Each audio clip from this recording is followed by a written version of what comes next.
इस रोमांचक कहानी की शुरुआत होती है लेस्टिड नाम के एक वैम्पायर को दिखाते हुए। ये वैम्पायर कई सालों से सोया हुआ था और ये इमॉर्टल होता है, यानी कि ये लेस्टिड नाम का वैम्पायर कभी भी नहीं मर सकता। लेकिन लेस्टिड के हिसाब से इमॉर्टल होना कोई आशीर्वाद नहीं है, बल्कि ये एक बहुत ही बेकार कर्स है जिससे कि उसे पूरी दुनिया के खत्म होने तक जिंदा रहना होगा। लेस्टिड को यहाँ पर जिंदा हुए पूरे 500 साल हो चुके थे और वो अभी भी ताबूत के अंदर बंद था। उसने तो पृथ्वी पर होने वाले हर एक डेवलपमेंट को देखा होता है, लेकिन उसने अपनी आइडेंटिटी छुपा कर रखी थी। लेस्टिड को इंसानों का म्यूजिक बहुत पसंद था और अब अचानक वो ताबूत में से बाहर आने लगता है, क्योंकि उस ग्रेवयार्ड के थोड़े ही पास एक बैंड मौजूद था जहाँ पर सारे लोग म्यूजिक बजा रहे थे। लेस्टिड को ये बैंड बहुत ही ज्यादा पसंद आने लगा और वो म्यूजिक सुनते हुए वहाँ की तरफ निकल पड़ता है। लेस्टिड तो इस समय भी बहुत जवान दिखाई दे रहा था, क्योंकि वो वैम्पायर है। उसने कुछ लोगों को जान से मार दिया और अंदर की तरफ चला गया। उस जगह पर सभी लोग जो कि उस बैंड को कंटिन्यू कर रहे थे, उन्होंने जब लेस्टिड को देखा तो वो चौंक गए। लेकिन लेस्टिड उन्हें पूरी बातें बता देता है कि वो एक वैम्पायर है और वो अपनी आइडेंटिटी किसी से भी नहीं छिपाना चाहता।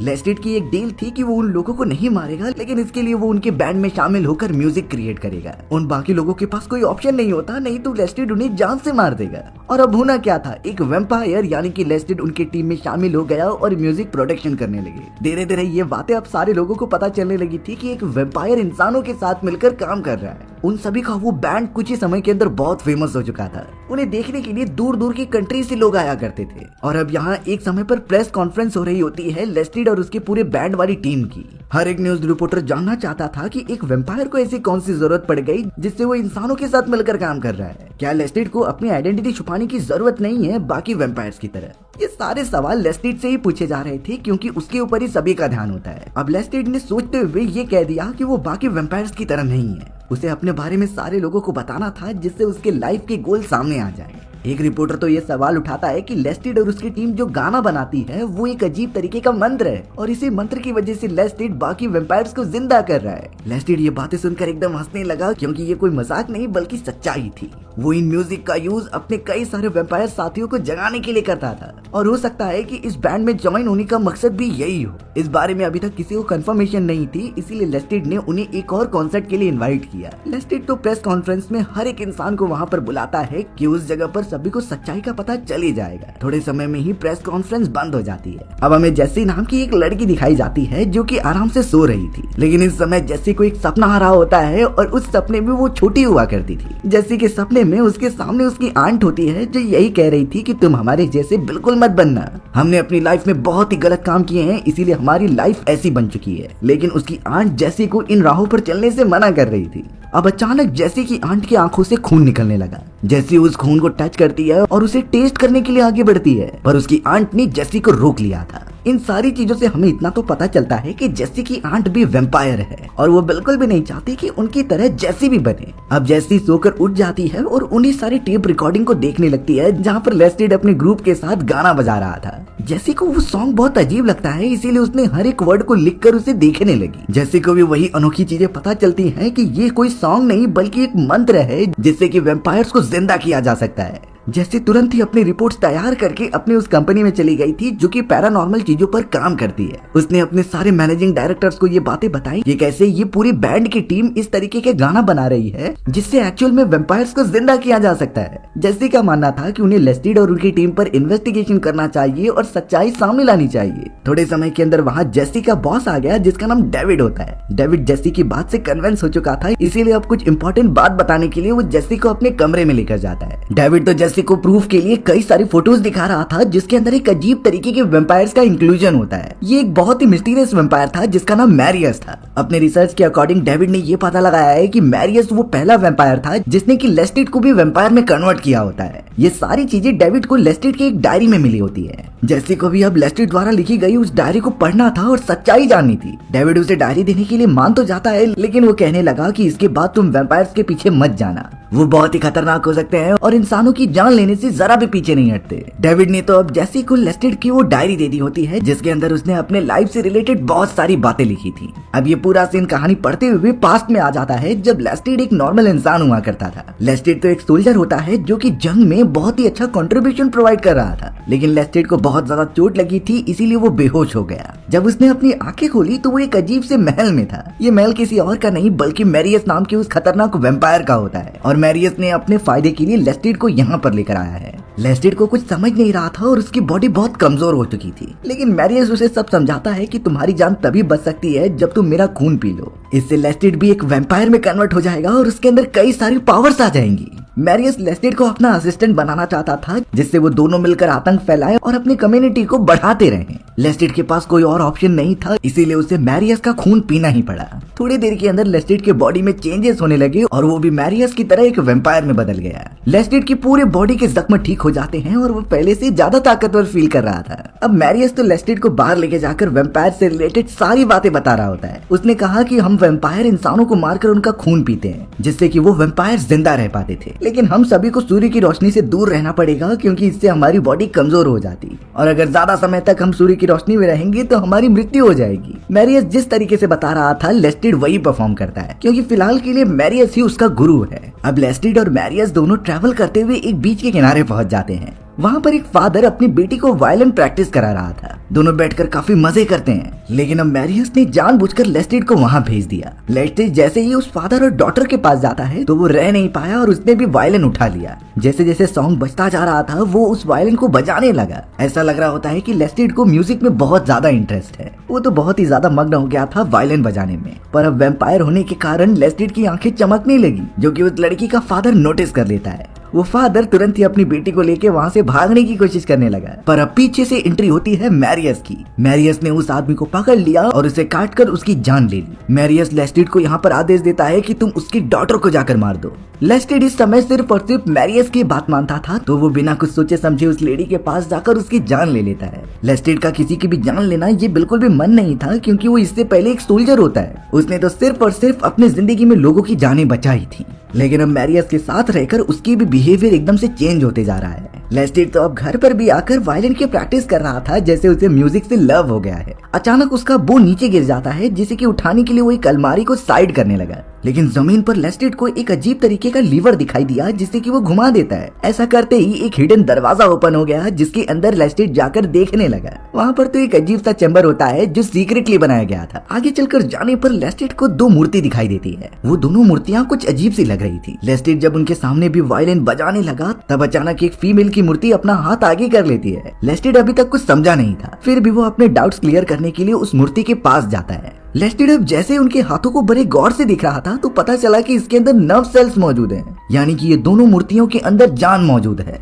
अब लेस्टिड यहाँ पर खुद को रोक नहीं पाया और उसने हाथ पर काटकर खून पीना स्टार्ट कर दिया। अगले ही मोमेंट में अचानक लेस्टिड वहीं पर बेहोश हो जाता है। थोड़े समय के बाद जब लेस्टिड ने अपनी आंखें खोली तो वो देखता है कि मैरियस ने उसके हाथ पैरों को बांध कर रखा है। मैरियस लेस्टिड की इस हरकत पर बहुत ही ज्यादा गुस्सा था। वो लेस्टिड को बताता है कि तुमने जिस मूर्ति का खून पिया है वो हम वैम्पायर्स की रानी थी। कई साल पहले वैम्पायर्स के रानी और राजा ने बहुत सारे लोगों की जानें ली होती हैं, लेकिन एक समय के बाद उन्हें ये सारी चीजें व्यर्थ लगने लगी, इसीलिए वो हमेशा हमेशा के लिए अपने आप को एक पत्थर के अंदर कैद रखने लगी। लेकिन लेस्टिड ने इस तरीके से राजकुमारी का खून पीकर एक बहुत ही बड़े रूल को ब्रेक किया था। मैरियस को पता होता है कि लेस्टिड के अंदर अब बहुत सारी शक्तियां आ चुकी हैं क्योंकि उसके अंदर वैम्पायर क्वीन का ब्लड जो मौजूद है। एक तरीके से देखा जाए तो लेस्टिड मैरियस से भी ज्यादा ताकतवर हो चुका है। मैरियस लेस्टिड के साथ अब और नहीं रहना चाहता था, इसीलिए वो उसे बंदा छोड़कर वहाँ से चला जाता है। थोड़ी देर में जब लेस्टिड अपने आप को आजाद करके आगे गया उसी सीक्रेट जगह पर, तो सामने की तरफ दोनों मूर्तियां वहाँ से गायब हो चुकी थी। आखिर ये चीजें कैसे हुई और मैरियस इस तरीके से उसे छोड़कर कहाँ चला गया, ये बातें अभी तक लेस्टिड को पता नहीं होती।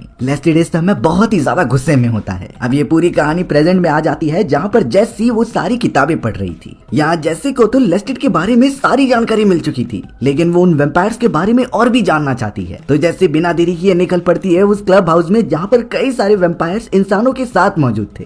जैसे को ये पता चलता है कि लेस्टिड के इस तरीके से इंटरव्यू देने के बाद कई इंसान अब वैम्पायर्स में ही कन्वर्ट होना चाहते हैं। तो ये एक ऐसा क्लब था जहाँ पर वो इंसान आते थे जिन्हें वैम्पायर्स बनना था। अब जैसे को उस जगह पर देखकर कई वैम्पायर्स उसे घेर लेते हैं। वो सब तो अब लगातार जैसी से पूछताछ करने लगी कि वो यहाँ पर क्या कर रही है, लेकिन जैसी अपने आप को बचाने के लिए ये कहने लगी कि मुझे लेस्टिड ने बुलाया है और मैं भी एक वैम्पायर बनने वाली हूँ। इस बात से वो वैम्पायर्स की कम्युनिटी काफी खुश हो गई क्योंकि उनकी क्वांटिटी दिन ब दिन बढ़ते जा रही है। अब जैसे कि ये सारी बातें लेस्टिड ने सुन वार्निंग ली थी। लेस्टिड को ये खुद पता था कि जेसी को उसने नहीं बुलाया, वो सरासर झूठ बोल रही है अपने आप को बचाने के लिए। अब जेसी जब थोड़ा सा आगे बढ़ रही थी तो कई वैम्पायर्स उसके चारों तरफ घेर लेते हैं। वो सभी जेसी को चोट पहुंचाना चाहते थे और उसे मारकर खून पीना चाहते थे। जेसी जोर से चिल्लाने लगी और वो वैम्पायर्स हंसते जा रहे थे। पर थोड़ी देर के अंदर वहाँ एंट्री होती है लेस्टिड की। लेस्टिड उन सभी वैम्पायर्स का बॉस था, इसीलिए लेस्टिड ने तुरंत ही उन सभी को डराकर वहाँ से भगा दिया। अब लेस्टिड उन सभी को भगाने के बाद सीधा जेसी के पास आता है और उससे पूछता है कि तुम मेरे बारे में इतनी बातें कैसे जानती हो।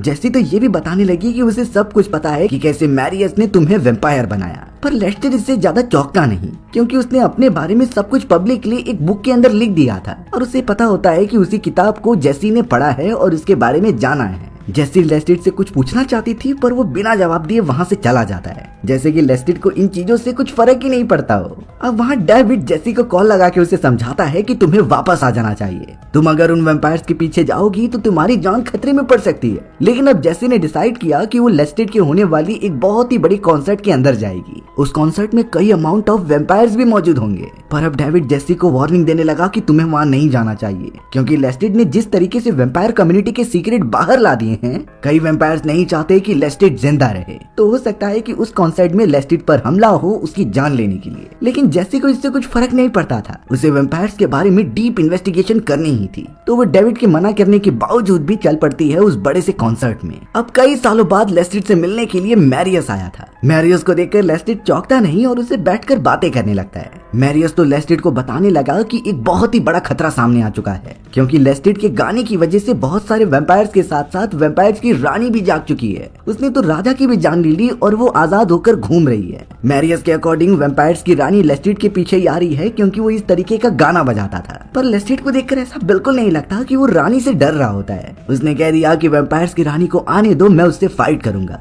वहीं हमें उस क्लब में दिखाया गया जहाँ पर वैम्पायर्स की रानी मौजूद थी। वो तो लेस्टिड के गाने को सेंस करते हुए वहाँ तक पहुँच गई होती है जहाँ टीवी के अंदर लेस्टिड की पूरी टीम गाना गा रही थी। उन वैम्पायर्स की क्वीन तो वहाँ पर इतने सारे वैम्पायर्स को देखकर बहुत गुस्सा होने लगी थी। क्वीन तो अब सीधा एक वैम्पायर के पास आ जाती है जो उससे बदतमीजी से बात कर रहा था। इसीलिए अब क्वीन ने अपनी ताकतों की मदद से उस वैम्पायर का दिल निकाल दिया और उसे खाने लगी। बाकी वैम्पायर्स इस खतरनाक सीन को देखकर वहाँ से भागने लगे होते हैं, लेकिन वैम्पायर क्वीन से बचकर आखिर वो कहाँ जाएंगे। क्वीन ने अपनी ताकत की मदद से सभी को वहाँ जलाकर खत्म कर दिया और अब शायद वो सीधा लेस्टिड के उस कॉन्सर्ट की तरफ बढ़ने लगी होती है। हमें तो अब जेसी भी दिखाई गई जो लेस्टिड के कॉन्सर्ट में पहुंच चुकी थी। वहाँ कई सारे फैंस मौजूद होते हैं जो लेस्टिड के कॉन्सर्ट में जाने के लिए मरे जा रहे थे। लेस्टिड का एक मैनेजर होता है जो कई सारी लेडीज को पकड़कर लेस्टिड के लिए लेकर जाता था ताकि लेस्टिड बड़े मजे से उनका खून पी सके। अब उन लेडीज के अंदर जेसी भी बड़ी चालाकी से आ जाती है ताकि वो लेस्टिड से मिल सके। थोड़े समय में जब उन सारे लेडीज को सामने लाया गया तो जेसी भी आ जाती है और लेस्टिड उसे देखकर पहचान गया। लेस्टिड अब जेसी को साइड में लेके आकर पूछने लगा कि तुम मुझसे क्या चाहती हो। पर जेसी लेस्टिड द्वारा लिखी गई वो बुक सामने रखकर कहने लगी कि मुझे भी वैम्पायर बनना है, मुझे वो एक्सपीरियंस करना था कि वैम्पायर्स कैसा फील करते हैं। पर लेस्टिड उसे सच्चाई बताने लगा कि तुम वैम्पायर नहीं हो, इसका तुम्हें शुक्र मनाना चाहिए। वैम्पायर्स के पास भले ही काफी ताकतें और इमॉर्टैलिटी की पावर्स थी, लेकिन इन सारी चीजों की वजह से वो जिंदगी में हमेशा अकेले ही रह जाते थे। अगर वो चाहे तो भी नहीं मर सकते। जेसी तो अपनी जिद पर अड़ गई थी, इसीलिए लेस्टिड उसे रियलिटी बताने के लिए एक पार्क में लेकर चला गया। उस पार्क के अंदर तो एक दूसरा वैम्पायर नॉर्मल लेडी को काटने जा रहा होता है, पर लेस्टिड ने उसे डराकर वहाँ से भगा दिया। अब वो खुद जाकर जेसी के सामने उस दूसरी वाली लेडी को बहुत बुरी तरीके से खून पीने लगता है और उसे मार देता है। यानी जब तक वैम्पायर नहीं चाहते कि सामने वालों को वैम्पायर बनाना है तब तक वो नहीं बनेंगे। आधे लोग जो इसे बर्दाश्त नहीं कर सकते उनकी तो मौत ही हो जाती। जैसे इस बात से थोड़ा सा डरने लगी और लेस्टिड वहाँ से चला भी जाता है। हमें तो अब अगले दिन लेस्टिड का एक बहुत ही बड़ा कॉन्सर्ट दिखाया गया जिसके अंदर लाखों की संख्या में लोग जमा हुए थे। लेस्टिड की फैन फॉलोइंग पूरी दुनिया में हो चुकी थी। सभी लोग उसके कॉन्सर्ट का वेट कर रहे होते हैं और उसके अंदर जेसी और डेविड भी शामिल थे। डेविड तो यहाँ जेसी की जान बचाने आया था क्योंकि उसे पता है कि इस जगह पर जरूर कुछ खतरनाक होने वाला है। इतनी भीड़ के बीच कौन कैसे आ रहा है किसी को अंदाजा भी नहीं था। थोड़ी देर के अंदर लेस्टिड का कॉन्सर्ट स्टार्ट भी होने लगा। हमें तो उन सारे लोगों के बीच कई वैम्पायर्स भी दिखाए जाते हैं जो शायद वहाँ पर एकजुट होकर लेस्टिड की जान लेने आए हैं। यानी डेविड ने सही कहा था कि लेस्टिड के दुश्मन अब काफी ज्यादा बढ़ चुके हैं। मैरियस भी अपने कई कम्युनिटी वाले लोगों के साथ आया था जो ऑब्वियसली लेस्टिड के अगेंस्ट होता है। यानी लेस्टिड अगर मुसीबत में पड़ेगा तो मैरियस उसकी मदद नहीं करने वाला। लेस्टिड तो इन चीजों की बिना परवाह किए अपनी टीम के साथ कॉन्सर्ट चालू भी कर देता है। लेस्टिड ने अपना कॉन्सर्ट जैसे ही शुरू किया तब स्टेज के ऊपर कई सारे वैम्पायर्स आकर उसे खत्म करने लगे। पर लेस्टिड को शायद इन सारी चीजों के बारे में पहले से ही पता था। वो एकदम से उन वेम्पायर से बचने लगता है और उन्हें पलटवार करके मार देता है। थोड़े समय में हमें पता चला कि मैरियस भी स्टेज पर आ चुका है, लेकिन वो लेस्टिड को मारने नहीं बल्कि उसका साथ देने आया था। दोनों मिलकर एनिमी वेम्पायर्स को मारने लगे होते हैं। वहाँ पर मौजूद जितने भी फैंस थे वो इस पूरे इंसिडेंट को देखकर काफी डर गए थे, पर अब लेस्टिड और मैरियस को इतने सारे वेम्पायर्स ने घेर लिया था कि वो भी कमजोर पड़ने लग गए। जैसे ये वेम्पायर्स उन दोनों के ऊपर हमला करने के लिए आगे बढ़े तो अचानक वो सभी जलकर राख होने लग गए थे। वो सारे एनिमी वेम्पायर्स को किसी ने बहुत बुरी तरीके से मार दिया था। हमें उस पूरी भीड़ के अंदर जैसी दिखाई जाती है, जिसके पास एक और वेम्पायर आया। वो वेम्पायर जेसी को लेकर अपने साथ एक सेफ जगह पर जाने लगा। अगले ही मोमेंट में स्टेज को तोड़ते हुए एक बड़ा सा धमाका होता है। वहाँ से कोई और नहीं बल्कि वेम्पायर क्वीन निकल रही थी। यानी उन सारे वेम्पायर्स को क्वीन ने ही खत्म किया है। क्वीन की नजर लेस्टिड के ऊपर गई और वो लेस्टिड को अपने कंट्रोल में कर वहाँ से उड़ने लगी। मैरियस भी इस पूरे प्रोसेस में लेस्टिड की मदद नहीं कर पाता, क्योंकि अगर वो जरा भी हिम्मत करेगा तो क्वीन उसे मार देगी। लेस्टिड ने जब अपनी आंखें खोली तो सामने की तरफ वो क्वीन को देख रहा था। क्वीन ने तो लेस्टिड को बता रही होती है कि मैंने राजा को मार दिया है और वो चाहती है कि लेस्टिड इस पूरी दुनिया का राजा बने। साथ में मिलकर वो पूरी दुनिया को अपने मुट्ठी में करेंगे और सारे के सारे इंसानों को वेम्पायर में कन्वर्ट करेंगे। लेस्टिड भी कहीं न कहीं बहुत पावरफुल बनना चाहता था, इसीलिए उसने क्वीन की बात मान ली। यानी कि अब क्वीन और लेस्टिड एक होने वाले हैं, एक दूसरे का खून पीकर। वहीं हमें जेसी दिखाई गई जो अपनी आंखें खोल रही थी। ये प्लेस बहुत जानी पहचानी लग रही होती है, क्योंकि इसी टाइप की जगह उसने सपने में देखी थी। जैसे जब थोड़ा सा आगे गई तो वहाँ उसकी आंट दिखाई देती है। जैसे कि आंट आकर तो उसे गले लगा लेती है और कहती है कि हम तुम्हें हमेशा से बचाना चाहते थे। जैसे कि आंट ने सब सच बता दिया था कि कैसे कई साल पहले उनकी और पूरी फैमिली एक वेम्पायर में कन्वर्ट हो गई, लेकिन वो लोगों को नुकसान नहीं पहुंचाते थे।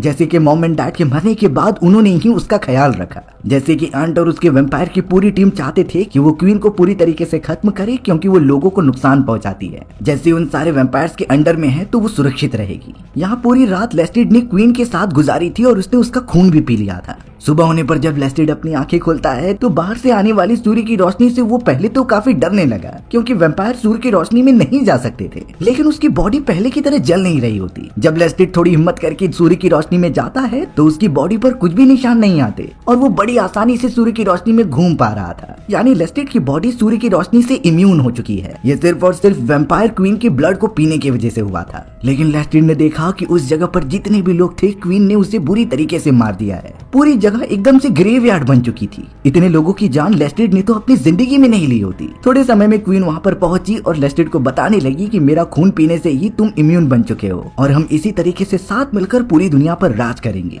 लेस्टिड अभी भी फिगर आउट ही कर रहा था कि वो इसके साथ आगे बढ़ेगा भी कि नहीं। हमें तो जैसे कि आंट अपने पूरी टीम के साथ दिखाई गई जो उस क्वीन से लड़ने चली आई थी। थोड़ी देर में क्वीन और लेस्टिड उनके सामने आते हैं और उन्हें उनके सामने झुकने के लिए कहते हैं, लेकिन जैसे कि आंट की टीम में से कोई भी वेम्पायर उसके सामने झुकना नहीं चाहता था। क्वीन इस बात से बहुत गुस्सा हो गई और उसने लेस्टिड को आदेश दे दिया कि सबसे पहले तुम जाकर जेसी की जान लो। लेस्टिड तुरंत ही जेसी के पास गया और उसके गले पर अपने नाखून धंसाने लगा। जेसी वहीं पर बेहोश हो गई थी, यानी वो थोड़े समय में एक वेम्पायर बन जाएगी। अब बारी होती है बाकी वेम्पायर्स को मारने की। इसीलिए अब लेस्टिड तुरंत ही क्वीन के पास आ गया और उससे कहने लगा कि मुझे तुम्हारा और खून चाहिए। ये खून पीने से वो ताकतवर हो जाएगा और इन सभी वेम्पायर्स को एक ही बार में खत्म कर देगा। क्वीन अपना हाथ आगे बढ़ा देती है जिससे कि लेस्टिड वो खून पीने लगा। धीरे धीरे उसकी ताकतें बढ़ रही होती हैं, पर यहाँ लेस्टिड अपनी आंखों की मदद से उन्हें इशारा कर रहा था कि तुम्हें क्वीन के ऊपर हमला करना होगा। अब क्वीन यहाँ लेस्टिड को हटने के लिए कह रही थी, क्योंकि उसने जरूरत से ज्यादा खून पी लिया होता है। वो तो अब लेस्टिड को वहाँ से दूर फेंक देती है। मौका देखते ही बाकी सारे वेम्पायर्स क्वीन के ऊपर कूद पड़े थे उसका खून पीने के लिए। वो लगातार उसका खून पीते ही जा रहे होते हैं जिससे क्वीन कमजोर हो जाए और ये अच्छा मौका होगा क्वीन को मारने का।